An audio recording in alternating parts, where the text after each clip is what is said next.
দশম শ্রেণীর স্কুল পড়ুয়া।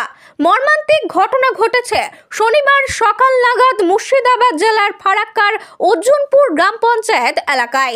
জানা যায়, প্রতিদিনের মতো টিউশন পড়ে বাড়ি ফিরছিল অর্জুনপুর হাই স্কুলের দশম শ্রেণীর ছাত্রী আয়েশা সিদ্দিকা। তার বাড়ি ফারাক্কার শিবনগর এলাকায়। কিন্তু বাড়ি ফেরার পথে রাস্তায় একটি ট্রাক্টরের সাথে দুর্ঘটনা ঘটে।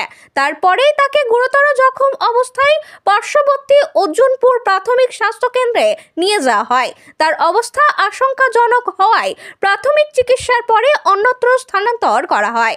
ঘটনার খবর পেয়ে ঘটনাস্থলে ছুটে আসে ফারাক্কা থানার পুলিশ ও স্থানীয় জেলা পরিষদের সদস্য মহসিনা খাতুনের প্রতিনিধি মাস্টার শহীদুল আলম ও তার দলবল এবং পরিবারের লোকজন।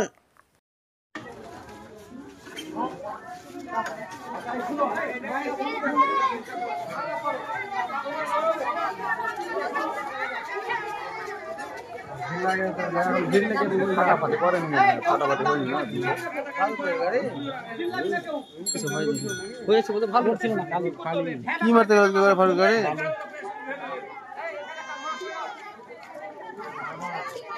চলো চলো চলো উঠে। আচ্ছা শুনো, এক সেকেন্ড